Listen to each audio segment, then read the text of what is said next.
नमस्कार दोस्तों, एएलपी में बोर्ड सिलेक्शन को दिया गया था कि अगर आप बोर्ड बदलना, अपना जोन बदलना चाह रहे हो तो बदल सकते हैं और काफी सारे छात्रों ने अपना बोर्ड बदल दिया है। बहुत सारे छात्र अपने जोन को लेकर काफी परेशान थे, उनका मानना था कि बदल दिया जाता। तो रेलवे पहली बार हमको लगता है कि जोन बदलने का ऑप्शन दिया था और बहुत लगभग 50 से 60% छात्रों ने जोन बदला है। इससे क्या कुछ प्रभाव पड़ेगा, एग्जाम कब होगा, सारी चीजों पर बात करेंगे। एनटीपीसी की बहाली कब आ सकती है, हर मुद्दे पर बात करेंगे। और अभी हमारे साथ रेलवे के सबसे बड़े एक्सपर्ट नवीन सर हमारे साथ हैं। सबसे पहले सर स्वागत है जी, आपका। बहुत-बहुत धन्यवाद। सर, जोन बदलने का ऑप्शन हमको लगता है पहली बार दिया गया था रेलवे एएलपी में इस बार, और टेक्नीशियन से भी अलग हुआ है सर पहली बार। सर, क्या कुछ अंतर देखने को मिलेगा जोन बदलने के बाद? नहीं, एक्चुअली में ये ज़रूरी था हम्म, जॉन बदन क्योंकि आप जितनी वैकेंसी दिए थे, हम्म, 5600 का एप्रॉक्स वैकेंसी है। हम्म, बाद में उसका 3 गुना, साढ़े 3 गुना एप्रॉक्स आप सीट बढ़ाए। तो हम्म, स्वाभाविक रूप से उस समय जिस बोर्ड में एकदम कम वैकेंसी थी, बाद में आगे चल कर के उस वैकेंसी को आप बढ़ा दिए। तो स्टूडेंट को भी तो ऑप्शन मिलना चाहिए कि अब बढ़े हुए वैकेंसी में ज़ोन चेंज हम कर लें या फिर आरआरबी हम बदल लें। इससे संतुलन बनाने के लिए इस तरह का किया गया, जो कि वाजिब बात था। ये रेलवे की तरफ से बेहतर पहल रहा। तो स्वाभाविक रूप से अगर आप देखेंगे तो लगभग 60% अप्रॉक्स स्टूडेंट हम्म। जोन बदले, 60 60% के आसपास 60% के आसपास। लगभग 40% स्टूडेंट जो सेम रहे। हाँ, जैसे थे वैसे रहे, क्योंकि ऑलरेडी उनका वैसा बोर्ड का सिलेक्शन था हम्म, कि वो बदलना उचित नहीं समझे। अब सवाल ये उठता है कि कुछ बच्चे, चूँकि इस बार पता नहीं चल पा रहा था कि जिस ज़ोन में हम जाने वाले हैं, अब पता नहीं वहाँ कितना भीड़ बच्चों का होगा। तो सबसे पहले तो इस बात को समझना है कि जिस भी ज़ोन को आप चूज़ किए हैं या जिस भी ज़ोन में आप हैं या जिस भी बोर्ड में आप हैं, वो सबसे बेस्ट है। हम्म, ये मान कर के चलना अब होगा। हाँ, टेंशन लेने का क्या मतलब है? बिल्कुल बिल्कुल। कुछ भी नहीं, उसी को बेस्ट मान करके अपनी तैयारी को धार देना है कि अब उसमें हमारा रिज़ल्ट कन्फर्म कैसे हो पाएगा? इसके लिए स्टूडेंट को प्रयासरत होना चाहिए।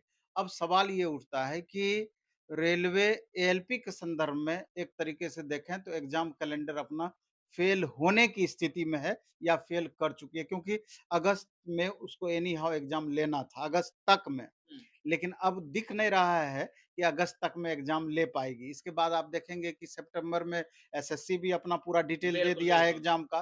तो स्वाभाविक रूप से मे बी कि 1 महीना, डेढ़ महीना एग्ज़ाम में अब लेट हो जाए, ऐसा संभव है। तो अब छात्र क्या करें इस बीच में? लेकिन कैसे बहुत सारे लोगों का हुँ। मानना है कि सर, चूंकि रेलवे का एग्जाम 2-3 महीने चलेगा, तो बहुत सारे लोगों का मानना है कि अभी बहुत ज़्यादा लेट हो जाएगा, क्योंकि इतने के टाइम के लिए सेंटर खाली नहीं है, तो बहुत सारी बातें हो रही हैं। नहीं, नहीं, मेरे ख़्याल से बहुत लेट रेलवे करने की मूड में नहीं होगी, हुँ, क्योंकि इसको फिर नेक्स्ट एग्ज़ाम कैलेंडर भी पकड़ना है। हुँ, तो जैसा कि हमेशा रेलवे में बातें होते रहती है, तो एग्ज़ाम कैलेंडर अगली बार भी सुनिश्चित है। यही एक नंबर ऑफ वैकेंसीज़ का फ़र्क पड़ेगा। जितनी इस बार तो मान लीजिए कि एलपी का सीट आपका बढ़ा दिया, कई सारे दुर्घटनाएँ भी हुई, तो इसको लेकर के पहले ऑलरेडी सीट बहुत ज़्यादा वैकेंट था, लेकिन गवर्नमेंट अपने कैलकुलेशन के हिसाब से रेल विभाग वैकेंसी दी थी, तो 3 गुना की। अब स्टूडेंट लगातार माँग कर रहे हैं कि टेक्नीशियन की वैकेंसी भी बढ़नी बढ़नी चाहिए, चाहिए। बिल्कुल सर। जो कि वाजिब भी है। आप इतने दिन के बाद, 6 साल के बाद वैकेंसी दिए हैं और इतनी कम सीटें और लगभग 21 रेलवे भर्ती बोर्ड, इतने सारे अलग-अलग कैटेगरीज़, कितनी वैकेंसियाँ बच जा रही है। तो स्वाभाविक रूप से टेक्नीशियन का भी वैकेंसी बढ़ना चाहिए, जो कि बिल्कुल वाजिब है। तो अब देखना है आगे कि बिल्कुल, रियल में बिल्कुल। टेक्नीशियन की वैकेंसी बढ़ती है अथवा नहीं बढ़ती है। सर आप आप देख रहे हैं कि एनटीपीसी का भी शेड्यूल आ गया है, कि नंबर ऑफ वैकेंसीज कितनी रहेगी संख्या के हिसाब से। इसके बाद ग्रुप डी का भी, इसके बाद संभावित वैकेंसी आपका आने वाली है। तो स्टूडेंट जो रेलवे की तैयारी कर रहे हैं, खास करके जिन्होंने आईटीआई कर रखा है, तो उनके लिए 2-3 वैकेंसी महत्वपूर्ण है। एक तो एएलपी है, दूसरा टेक्नीशियन है, तीसरा ग्रुप डी है। तो स्वाभाविक रूप से अधिक मेहनत करके किसी भी सूरत में, चूँकि बेरोज़गारी चरम पर है और रेलवे की वैकेंसी का लगातार छात्र इंतज़ार किए हैं, लेकिन लास्ट मोमेंट में खुद को ठगा हुआ भी महसूस बिल्कुल, कर रहे हैं। बिल्कुल सर। वो जितनी संख्या में समझ रहे थे, उतनी संख्या में तो वैकेंसी आई आई नहीं। नहीं, लेकिन रेलवे का थोड़ा-सा वैकेंसी बढ़ा करके मैनेज करने का प्रयास किया गया। सर, अब आप जैसे कह रहे हैं कि महीना 2 महीना लग सकता है सर। लास्ट समय बचा है सर, अब क्या कुछ करना चाहिए छात्रों को? क्योंकि बहुत दिनों से तैयारी चल भी रहा है, इंतज़ार भी बहुत दिनों से था वैकेंसी का। अब लास्ट समय आया है, तो करना क्या चाहिए छात्रों को? जैसे मेरा ये मानना है कि थोड़ा-सा मेहनत आप करेंगे तो सीबीटी 1 में आपका एएलपी में रिजल्ट हो जाएगा, हुँ। बहुत टफ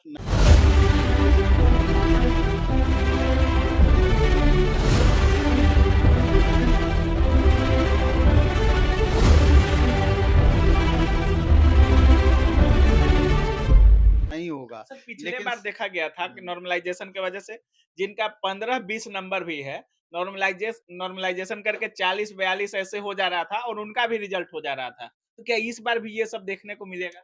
एक्चुअली में पिछले बार जो नॉर्मलाइज़ेशन का प्रोसेस था, वो 25, 26, 30 मार्क्स तक बढ़ गया था बिल्कुल, बच्चों का। बिल्कुल सर। लेकिन उसमें बाद में चल कर के स्टूडेंट अपनी नाराज़गी भी व्यक्त किए थे, क्योंकि बहुत संतुष्ट इससे नहीं थे, तो थोड़ा-सा वो अपने फ़ॉर्मूला में चेंज किए। तो अब उतना ज़्यादा उतार-चढ़ाव आपको देखने को नहीं मिलेगा हुँ, उतना ज़्यादा। लेकिन उससे कोई मतलब नहीं है, अपने परफ़ॉर्मेंस को किस कदर हम इम्प्रूव करें कि 100% सीट अपनी सुनिश्चित कर पाएँ। हम ये आपको बताने वाले थे कि सिर्फ सीबीटी 1 में आप रिजल्ट ले आएँगे तो बहुत बड़ा आप तीर नहीं मार देंगे, क्योंकि वहाँ रिजल्ट आपका आना आसान है, बिल्कुल। चूँकि नंबर ऑफ वैकेंसीज़ बड़ी है।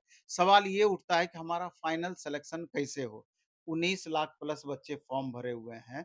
फाइनली आप देख रहे हैं कि लगभग 18,000 समथिंग बच्चों को ही लेना है, बिल्कुल तो सर। बाकी तो बच्चे समझिए एलिमिनेट कि होंगे। उसे छँटेंगे ही बिल्कुल, छँटेंगे, बिल्कुल। लगभग पौने 19 लाख स्टूडेंट छँटेंगे ही छँटेंगे। तो ये कॉम्पिटिशन बहुत आसान भी नहीं है। Category by category cut off अलग जाता है। अलग बात है कि सीबीटी 1 में एससी-एसटी का कैटेगरी जाएँगे देखेंगे तो जो न्यूनतम क्वालीफाइंग मार्क्स फिक्स किया गया है, उससे 5-10 नंबर भी अगर आपका ज़्यादा आ रहा है, तो रिज़ल्ट आपका हो जाएगा। बिल्कुल, बिल्कुल। लेकिन बातें वही होती है कि आपको इस बात को भी समझना होगा, हम पहले भी चर्चा कर दिए हैं कि रेलवे में ये रूल है कि अगर आप सीबीटी 1 में अगर आप कैटेगरी में बिलॉन्ग करते हैं, तो अच्छे मार्क्स के साथ अगर यानी कि यूआर कैटेगरी में शुरुआत में पास करते हैं, तो सीबीटी 2 में यूआर प्लस कैटेगरी दोनों मिलाकर जितनी वैकेंसी है, उस पर आप फाइट कर सकते हैं। लेकिन शुरुआत में ही सिर्फ़ अपनी कैटेगरी में आपका रिज़ल्ट होता है, तो सीबीटी सर 2 में दिक्कत है कितना थोड़ा। भी बेहतर परफ़ॉर्मेंस आप कर दीजिए, उसका लाभ आपको नहीं नहीं मिलने मिलेगा। वाला है। इस बात को ध्यान में रख कर के सीबीटी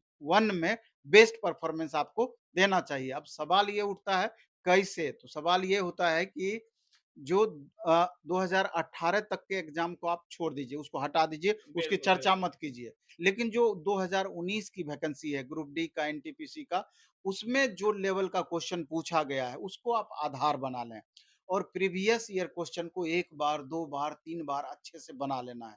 अगर प्रीवियस ईयर क्वेश्चन्स को भी चैप्टर बाय चैप्टर ईमानदारी पूर्वक अगर बना पाते हैं, तो यकीन मानिए कि खास करके मैथ, रीजनिंग दोनों पेपर ऐसे पेपर हैं, स्कोरर सब्जेक्ट है। अगर आपका कांसेप्ट क्लियर है, 100% मार्क्स आप वहाँ पर ला सकते हैं और स्टूडेंट लाते ही लाते हैं। खास करके जितने हिंदी भाषी स्टेट के बच्चे हैं, उनका मैथ, रीजनिंग ऑलरेडी बहुत अच्छा रहता है। तो यहाँ से प्लस कर सकते हैं। Question bank chapter by chapter पहले बनाइए, उसके बाद फिर जो सीटिंग बाय सीटिंग दिया हुआ है उसको बनाइए, लास्ट में जाकर प्रैक्टिस वर्क बुक बनाइए। ये 3 मोड में प्रैक्टिस करना है बिल्कुल, और बिल्कुल। जिस समय इतना कर पाएँगे तो मेरे ख्याल से मैक्सिमम स्कोर संभव है, क्योंकि एक बार मैथ जो बना लिए, तो स्वाभाविक रूप से अगर एक बार क्वेश्चन बैंक आप बनाए हैं, वही टाइप आपका 90% रिपीट करते रहता है।